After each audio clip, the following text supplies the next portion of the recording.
Good morning, Don, and thank you for coming again to the Fort Kent Historical Society.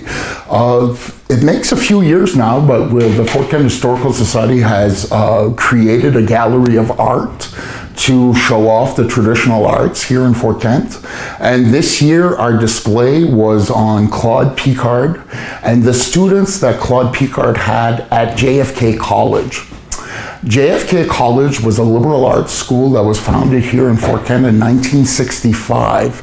And it was quite unusual that a liberal arts college was formed here in a university town. And the college was founded by Claude Picard, who was from Highland Avenue. And he was a biology and science professor. And him and a group of locals formed that school, and they hired perhaps some of the best instructors for their school. Like the German teacher came from Germany, and the French teacher was Joella, Dr. Ben Willet's wife. And the art professor, of course, was Claude Picard. Claude Picard is known in the Valley as perhaps the first professional artist. He gave lessons, he did commissions, and his complete employment was by painting. So he was the first in the Valley to really make painting or being an artist as an occupation. Later on in life, Mr. Claude did murals all over the world. He did quite famous murals that are at the Acadian site of Grand Prix, the church. He did all the murals in there, and he did also some on Acadians in France.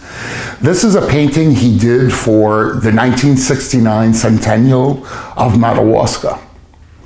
And it was featured in the exhibit, the recreation of the exhibit that we did here this year. And this painting is called Déjà Santa, already 100 years. And it's listed right on the newspaper right there that the old woman is reading. And the painting now belongs and was loaned to us by the Madawaska Historical Society. So here, Don, we have some photos of JFK College during the actual exhibit. The exhibit occurred May 6th through 9 of 1969. And this is a college school jacket that belonged to a student who graduated in 1971. His name was Carl Daigle. We've noticed a lot of people went to JFK College in order to get a Bachelor of Arts degree in order to become a civil servant. So if you wanted to become a mailman, a custom officer, immigration officer, or anything like that, you went to JFK College and you received an associate in liberal arts. And this is one of the only diplomas we have in our collection from JFK College. JFK College, unfortunately, we don't know the complete reason why it closed, but it closed at around 1975. And the reason, I've always been told that they were unable to get accreditation in order for the credits that they had there in order to transfer to other universities. So unfortunately, they did close down. So it was an operation from 9 to 10 years. And this is a great piece that's in our collection. It's the only known catalog that was produced by JFK College. And the catalog was in 68 to 69 school year. And this here is a nice article from the Bangor Daily News concerning the art exhibit that was put on through them in May of 69, the students of Claude Picard. Our first student we feature here, Dawn, was just a young lady when she was in the courses. She was about 13 to 14 years old. Her name was LuLu Deprey Pelletier, and she's quite well known in our community now. She's the only artist in our community that has her own full-fledged working studio. And LuLu's specialty over the years was portraits. And LuLu graciously donated this one, which was the original exhibit 50 years ago. This is the first portrait that LuLu had ever painted of a Mrs. Chassis from Market Street. And we also wanted to feature the art of the artists, what they're doing now. Because like I explained before, is we noticed all the students in the class became quite prolific artists in our community. So we wanted to show how they've learned and how they've evolved into the artists that they are now. So we have some studies on portraits. They're not of portraits of anyone in particular, but we wanted that, we just enjoyed them so. And this is also a portrait of Walt Whitman that is based off of a daguerreotype from the 1870s. And Walt Whitman, of course, was famous poet, famous for his book, Leaves of Grass, and also very famous for his poem about the Abraham Lincoln assassination called My Captain, My Captain. So he was one of my favorite poets, so I enjoyed that painting, and we purchased it for our collection directly from LuLu. And also here on Top Don is a painting of a scene that LuLu did for a book that was published quite a few years ago called A is for Allagash. And this was letter D, D for drive. So D for the log drive. So we enjoyed that the painting depicted traditional arts that happened here. So we decided to add that one also to our collection. We bought that painting about 10 years ago from LuLu. Our next artist on is Joella Voisine Bouchard Paradis. In 1969, she was a Mrs. Bouchard, and she took lessons also with Claude Picard, and she did mostly sites that were in our local area and of nature, and she... Hi.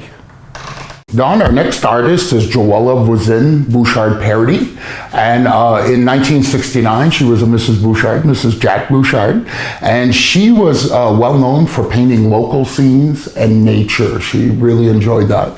And the separate painting up here was given to us by Mrs. Paradis herself, and that was in her office when she worked professionally at the Department of Human Services.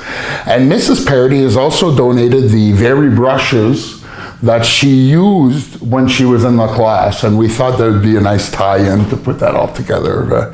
But those are the very brushes she had purchased in order to be in the class in 1969. The next artist is Bernice Cyr, who is married to Dr. Norman Cyr, our local dentist. And Mrs. Cyr was quite well known in the art scene here in Fort Kent. She painted flowers, but she also loved nature. This was one of her favorite paintings that she ever did. It was one that she had kept all her adult life. She kept it until she was gone.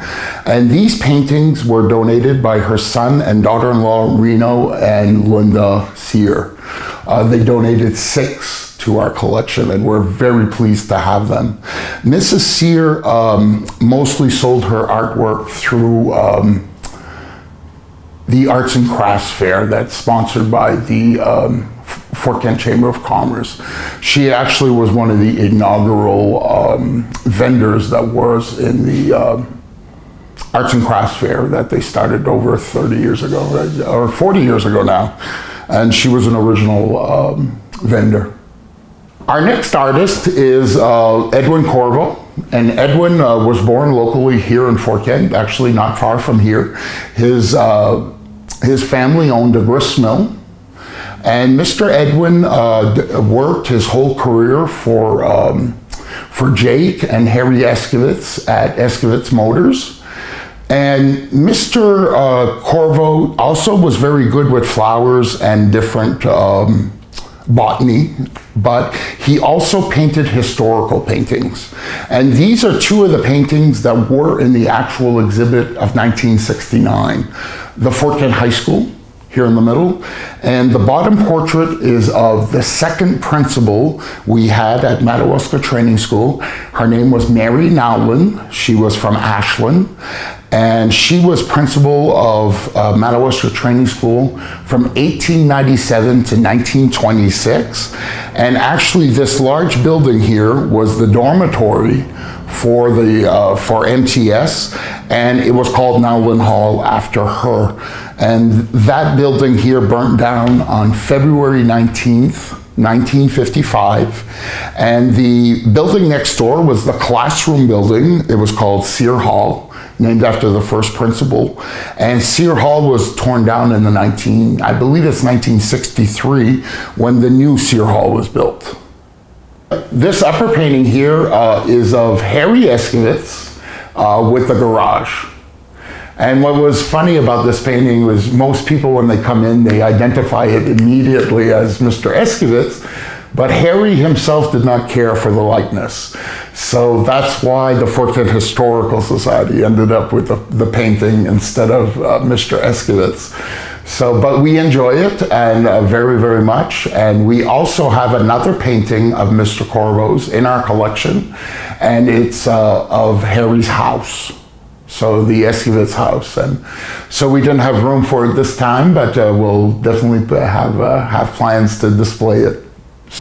Our next artist is Claudette Nadeau Plourde, and Mrs. Plourde was born in, or came from Clare, New Brunswick, and she had taken art lessons as a young lady in Edmundston. But in 1969, she was also in Claude Picard's class, and this is the painting that she created for that art exhibit. Of course, 100 years ago was our town centennial, or 50 years ago rather, was our town centennial, and the whole theme of the exhibit was historical Fort Kent.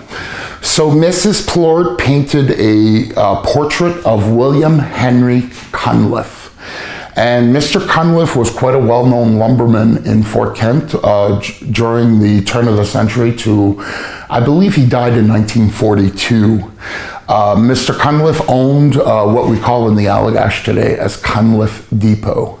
And they were prolific lumbermen, and he was married to Cora Dickey, who was the youngest daughter of Major Dickey, who was the legislator that was instrumental in getting the Madawaska Training School and a whole heck of a lot of other things. The schools and all that were because of him.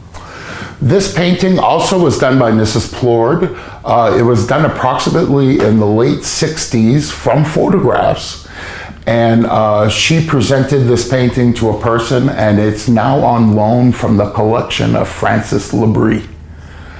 So it's on loan directly from Mrs. Labrie, and we enjoy it a whole heck of a lot because it shows our town in the mid-60s, where we still have the Page houses there, Euless Nadeau's house,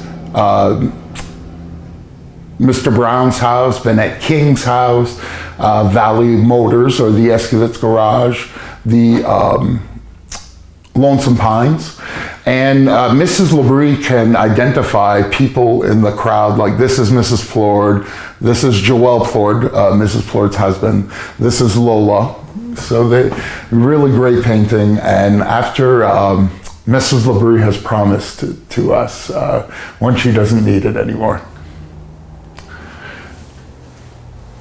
And finally, Dawn, closing out on Mrs. Plourde, this final painting here of a night winter scene was painted by Mrs. Plourde for her husband Joel's office when he had changed jobs at at both Valley Motors and at Escovitz Motors.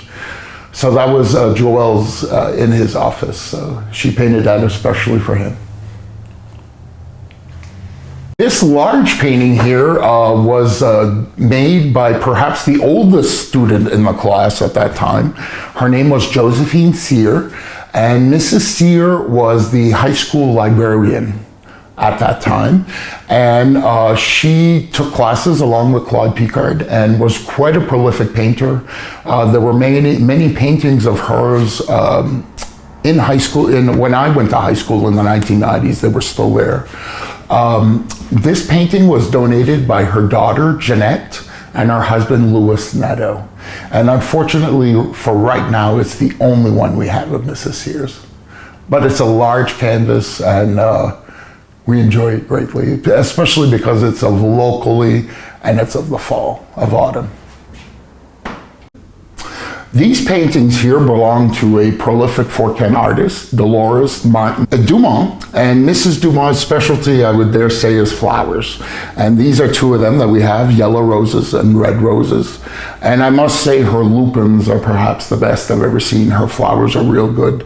And Mrs. Dumond also does Fort Kent history type paintings. So we have a couple of hers of the blockhouse, and then we have one that she did of this very building, the train station, which she herself donated to us just last year, and we enjoy a whole heck of a lot. But she's very good, and she does sell prints and a variety of other, but she also did like Mrs. Sear, she sells them primarily at craft fairs. And she has developed quite a business in selling prints too. So she'll make one painting and make many prints, and she's able to, so her art is very affordable, and nearly a lot of people have them in their homes. We have two artists featured in this section here. We have two paintings by Annette Sear, Mrs. Rosaire Sear, who was a Pelletier from Baker Lake, New Brunswick. And Mrs. Sear preferred nature. And this is a painting she had done in the 1950s, quite earlier. But this was the painting that she created for that 1969 exhibit. So Mrs. Rosaire Sear on this one. And this center is also Annette Labby, who was originally born and brought up in Wallagrass, but lived here in Fort Kent for many years. She was the clerk at Quigley's for many, many years, and also involved in our parish life a lot. And this is also a painting that Miss Labby had created for the Centennial Art Exhibit, and it's of our local priest. His name was Father Roger Budzik, and Father Budzik was a vicaire, or a parochial vicar here in Fort Kent until 1969. So she knew him real well. And unfortunately, Father Budzik died rather young. He died in 1977, a very young man. I believe he was only 42 years old. And this is also another painting by Annette Labby. And it's of her nephew, Bobby Lavalier, who Bobby was the son of Laurette Labby, who was Annette's oldest sister, and he passed away at a young age of an accident in Portland. So consequently, after he passed, she made a portrait of him. And this portrait was donated shortly after Miss Labby passed away. She passed away in, I believe, in April or May this year. And she made sure that we got this one in our collection.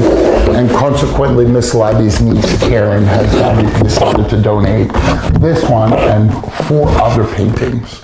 So Miss Labby's work will be very well represented in the Fort Kent Historical Society collection. And apparently, from what Karen has told me, most of the other paintings are buildings. So we'll have a painting of the blockhouse, and it's a really great addition to our collection. This is perhaps one of my favorite artists of the whole exhibit, and his name was Louis Philippe Morin, and he was born and brought up right here in Fort Kent, right on River Street. And Mr. Morin loved to do historical paintings and nature paintings. So we have actually 7 in our collection, but we only have 4 of ours on display today. This one here is loaned to us graciously by the Fort Kent Boy Scouts. It's normally on display at the Blockhouse. But these 4 paintings, this one here is of our ferry boat, and it's the exact same, or taken from the exact same photo as our present mural that we have now at the park entrance. And this here is a portrait of this area, a picture of this area. The train station would be around here, but this is the only building left, which is the former Lozier, Claude Picard, and Edna and Camille's restaurant. And all these buildings, this burned down in 1913, this was torn down, this burnt. So, and you'll notice the Napa building, the Roy Auto Parts building, is not there. So this is pre-1920. So it's about 1910, and we know the actual photograph that Mr. Morin used. But again, Mr. Morin is perhaps one of my favorites. This one up here, him and his friends, Willard and Flo Doobie, and Mr. Morin and his wife Rose, they used to love winter picnics.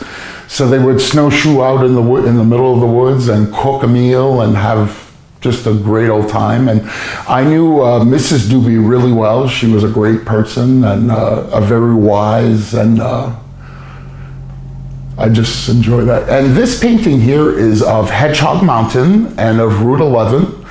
And this was painted in the class with Claude Picard.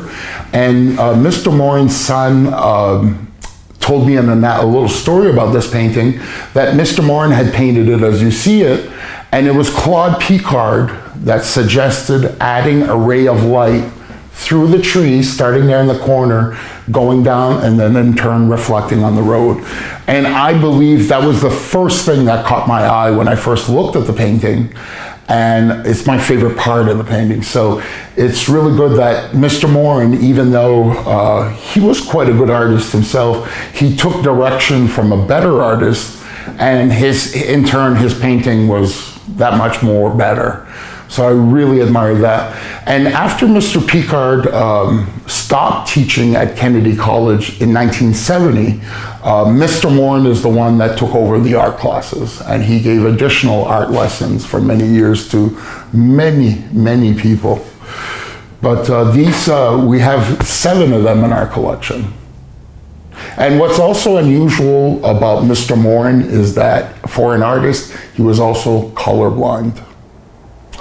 And we don't show it too much here, but we do have a couple of his paintings which are very gray. And the son had explained to us that because of his colorblindness, he always wasn't sure what color to use. But as he got older and better, he would be able to tell by shading and all that. So he was colorblind. So he, as an artist, the work was that much harder for him, but he was really well done and extremely prolific. And finally, our last artist today is perhaps one of our most famous artists of all the artists that were exhibited in 1969. His name is Don Voisine, and Don right now lives in Brooklyn, New York, and he is strictly a professional artist. He was also one of the junior members of the class, along with LuLu Pelletier, so he was only 14 years old when he took this class. And immediately at 14 years old, you see his potential. So these 3 paintings are the ones he did for the actual exhibit in 1969. And he did a lot of experimentation, of course, with Impressionism. And like this one is done strictly with a palette knife. That one is called Bonhomme Octave. He called it that because it reminded his mother of a man she knew from Saint Vincent and New Brunswick called Octave. And this was also his mother's favorite painting, and it hung in her living room all her life. And she appreciated this one the most. But one of the lessons that I've asked most of the artists in our collection, what did Claude Picard teach you? And Lulu and Don and a couple of the others said that stick with what you know. Whatever you're good at, stick with it. And that's what influenced Lulu to go into portraits. And that in turn also influenced Don, because while he was taking classes here at JFK College, he was also, through his guidance office, through, I believe it was Laurel Daigle that helped him, he got an internship at the Maine State Museum that summer. And he interned at a museum, and he saw his first abstracts and his first, different than realism painting, I guess, the first real paintings. So that in turn influenced him to start with abstracts. And this was the first abstract he ever created in 1981. And then by this painting, which is in 1992, almost 25 years ago, we noticed that he is starting with the geometric shapes. He does geometric shapes in different colors of different shades of black, gray, whites. I've even seen he's been doing blue recently. And his paintings sell literally all over the world. He's had art exhibitions, of course, in New York. He's had some in Berlin. He has traveled literally the whole world because of his art. So he's perhaps one of our most famous Forcan artists. And I was really pleased. Don and his partner came to see our exhibit. He came to visit. He hadn't come to Fort Kent in quite a while. He came to visit the family, and he came here specifically to see the recreation of his first exhibit 50 years ago. And he was very impressed, and it felt good to meet him. I've met him before. He is actually, his father and my grandmother were brother and sister. So we don't know, distantly related to me, but I've always heard about him and always admired the work I had seen. And with this year being the sesquicentennial of Fort Kent, we thought it would be great to bring out all these paintings and to form a collection for our art gallery, a really good permanent collection. So we have art galleries similar to cities like Waterville and Detroit, and because I think that even though the art is not valuable, it is valuable historically, and it's worthy of preservation. So thank you for coming. I appreciate all the videos you've done for us, Don. They're excellently made and very well edited, and I thank you.